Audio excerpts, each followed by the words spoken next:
సందీప్ రెడ్డి వంగ గారిని తీసుకున్నాం.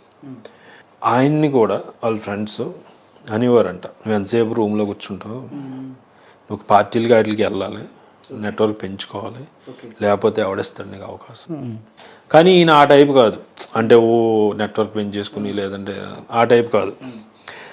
ఆయన వాట్ ఎవర్ 7 years స్ట్రగుల్ ఆయన ఉందో, ఆయన సొంతంగా ఒక యూరోపియన్ సినిమా చూసి దాన్ని అనలైజ్ చేసుకుని దాన్ని ఎలా ఎవాల్వ్ అవ్వచ్చు నేను క్రాఫ్ట్లో అనుకొని, లేదా ఇంకోటి చూసి కంటిన్యూస్ సినిమాలు చూడటం, అంటే he internalised the actual network.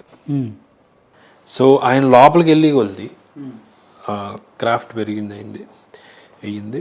ఒక చిన్న బడ్జెట్లో అర్జున్ రెడ్డి తీసుకున్నాం, అది హిట్ అవగానే ఎంతమంది ఆయన నెట్వర్క్ ఎలా వచ్చి టీ సిరీస్ వచ్చేసి లేదా ఇల్లు వచ్చేసి, మరి అంతకుముందు లేదుగా ఆయనకి నెట్వర్క్. ఇది కూడా ఒక విధానం అంటున్నాను. సో ఎయిదర్ ఇలా ఎక్స్టర్నల్గా వెళ్ళండి, లేదా కంప్లీట్ మీకు వెళ్ళిపోండి, అప్పుడు కూడా వస్తుంది నెట్వర్క్. మీరు వద్దన్నా వస్తుంది. ఇప్పుడు ప్రభాస్తో చేస్తున్నారు ఆయన. సో స్పిరిట్ ఎక్కువ రోజులు ట్రైల్ స్టోరీస్ ఉంటాయి, అట్లాగే 1 day వచ్చే స్టోరీస్ ఉంటాయి, 1 night జరిగే స్టోరీస్. దాన్ని ఎలా చేస్తారు? అలాంటి యాక్చువల్గా చెప్పాలంటే క్రాఫ్ట్ మీద బాగా పట్టున్నప్పుడే కుదురుతాయండి అవి. మీరు సత్యం సుందరం ఉంది, అది కూడా ఒక డే నైట్, నెక్స్ట్ డే అయిపోతుంది. 2 days యాక్చువల్గా. అంటే స్క్రీన్ టైమ్ ఈక్వల్స్ ఇది ఏదో అంటారు దాన్ని టెక్నికల్గా, నాకు పేరు గుర్తు రావట్లేదు. సో అలాంటివి ఎలా రాస్తారంటారా? I think it comes from the artist individual personality rather than, ఇప్పుడు యానిమల్ రాసినట్టు వేరే వాళ్ళు రాయలేకపోవచ్చు. ఆయన ఏదో ఒకటి నమ్మాడు, ఆయన నమ్మి ఒకటి వెళ్ళినప్పుడు ఆయన టేస్ట్ జనాలకి నచ్చుతుంది ప్రస్తుతానికి. So at the end of the day me personality ఆడియన్స్కి నచ్చినంత వరకు మీ జర్నీ ఉంటుంది. సపోజ్ మీరు కంటిన్యూస్గా ఇవే, మేబీ స్పిరిట్లో కూడా యాంగ్రీ యంగ్ మ్యాన్ అదే ఉంది, అయినా కూడా ఆయన మెప్పించవచ్చు. ఎందుకంటే మీరు పూరి గారి తీసుకుంటే అన్నిటిలో హీరోది ఒకటే క్యారెక్టరైజేషన్ ఉంటుంది, కొంచెం రెబలియస్ రఫ్ ఇది ఉంటుంది, కానీ మనం మెప్పించాడు కదా. ఇప్పుడు కే విశ్వనాథ్ గారి తీసుకుంటే ఎక్కువగా సంగీతం రిలేటెడ్ ఉంటాయి, కానీ ఆయన కన్విన్స్ చేశారు కదా.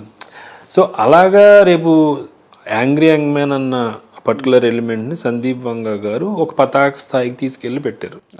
మేబీ స్పిరిటే కాదు, దాని తర్వాత వచ్చే 10 films కూడా ఆయనకి వర్కౌట్ అయ్యి ఉండొచ్చు, అవుతాయేమో, బికాస్ ఆఫ్ హిస్ క్రాఫ్ట్, అంటే ability of the craft or presentation skills వల్ల. సో మీరు మీ లోపల ఏముంది అనేది పట్టుకుని దాంతో, అంతకుముందు నేను చెప్పాను కదా, సేమ్ మన భగవద్గీతలో స్వధర్మం నమ్ముకో పరధర్మానికి వెళ్ళొద్దు అనేదే యాక్చువల్గా. ఓకే, అది పట్టుకుంటే సేమ్ మీరు చూడండి ప్రేమ్ కుమార్, ఇప్పుడు మీరు సత్యం సుందరం ఎగ్జాంపుల్ తీసుకుని ప్రేమ్ కుమార్ ఆయన ఏం చెప్పారు ఫస్ట్ సినిమాలో అయింది, మామూలుగా టెక్నికల్గా ఆయన సినిమాటోగ్రాఫర్ 96 చేశారు. 96 ఫస్ట్ డెబ్యూ, అది సూపర్ హిట్. తర్వాత ఇది మీరు రెండేట్ల కోర్లో ఏముంది, రీయూనియన్ ఉంది. ఓకే, ఆ కనెక్టింగ్ పాయింట్. ఓకే, సో అది ఆయన పట్టుకున్నారు. ఫస్ట్ దాంట్లో లవర్స్ విడిపోయారు, మళ్ళీ రీయూనియన్ అయ్యారు. ఇందులో 2 cousins విడిపోయారు, రీయూనియన్ అయ్యారు. అర్థమవుతుందండి. ఇప్పుడు సందీప్ గారి దాంట్లో ఆ యాంగ్రీ యంగ్ మ్యాన్ అన్న ట్రోప్, యాంగ్రీ యంగ్ మ్యాన్ ని లవ్ లో పెడితే ఎలా ఉంటుంది, యాంగ్రీ యంగ్ మ్యాన్ ఫ్యామిలీ దాంట్లో పెడితే ఎలా ఉంటుంది, ఇదే యాంగ్రీ యంగ్ మ్యాన్ ని పోలీస్ డిపార్ట్మెంట్ లో పెడితే ఎలా ఉంటుంది, స్పిరిట్. అర్థమవుతుందండి. సో మీ లోపలది ఏదైతే మీరు పట్టుకున్నారో, అప్పుడు మీరు ఈ సినిమా 1 day అయిపోయే సినిమా వాటితో సంబంధం ఉండదు అసలు. Okay, so you have to go deep into your self, then it natural comes out like that, rather than ఇది తీయొచ్చా అనే ఎక్స్టర్నల్ చిన్న థింగ్స్ కాదు. అట్లాగే ఇప్పుడు ఓటీటీస్కి మెయిన్ స్క్రీన్స్కి చెప్పలేన్స్ ఉంటుంది, స్క్రీన్ స్పేస్ ఎక్కువ ఉంటుంది ఓటీటీస్కి, వాళ్ళ స్టోరీ ఎక్కువ చెప్పగలరు. సో అటువంటి డిఫరెన్స్ ఎలా చెప్పగలం మనం, అంటే స్క్రీన్ స్పేస్ ఎక్కడ వాళ్ళ స్టోరీ బాగా చెప్పగలుగుతున్నారు అనుకోవచ్చా? See, the highest form of screenwriting talent OTT. అంటే సినిమాకి 2 hours కష్టపడి మీరు ఏదైనా చేయగలుగుతారేమో, కానీ అంత లాంగ్ అవర్స్ సస్టైన్ చేయటం చాలా కష్టం అండి.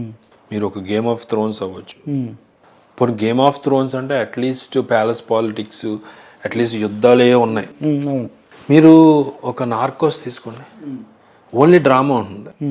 లేదా ఈవెన్ ఇది తీసుకోండి, breaking bad, only drama, just smuggling మీద. అది దాని మీద అలా వెళ్ళటం అనేది. ఈవెన్ మొన్న వచ్చిన అడాల్సెన్స్ ఎవ్రీ ఎపిసోడ్ ఒక 1 hour ఉంటుంది, సింగిల్ షాట్స్ అన్ని, మొత్తం 1 hour ఒకేసారి చేశారు. అంటే చాలా కష్టం అది. ఓకే.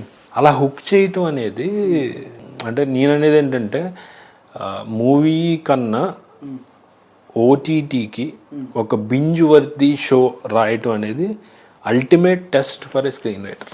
ఓకే. ఓకే. అది క్రాక్ చేసినోడు ఇంకా అల్టిమేట్ రైటర్.